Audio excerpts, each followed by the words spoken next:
Hello అండి, నమస్తే. ఈరోజు మన రెసిపీ వచ్చి కొర్రల జావ అనమాట. ఈ కొర్రల్ని ముందు రోజుగానే 5 గంటల పాటు నానబెట్టుకొని నైటే ఉడికించుకొని పెట్టుకోవాలి. ఇవి ఆరోగ్యానికి ఎంతో మేలును చేస్తాయి. కొర్రల్లో కాల్షియం, ఐరన్, మాంగనీస్, మెగ్నీషియంతో పాటు అధిక మొత్తంలో పీచు పదార్థం కలిగి ఉంటుంది. ఇలా నైట్ ఉడికించుకు పెట్టుకున్న కొర్రల్లో మనకి కావాల్సినంత పెరుగు వేసుకొని రుచికి సరిపడా సాల్ట్ వేసుకొని మిక్స్ చేసుకోవాలి.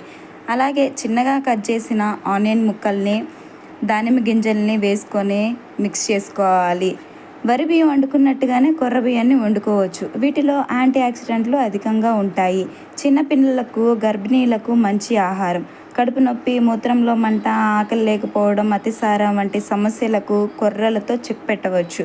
వీటిని నిత్యం తినడం ద్వారా అధిక బరువు తగ్గించుకోవచ్చు. ఈ వీడియో కానీ మీకు నచ్చినట్లయితే లైక్ చేసి షేర్ చేయండి. Please subscribe my channel.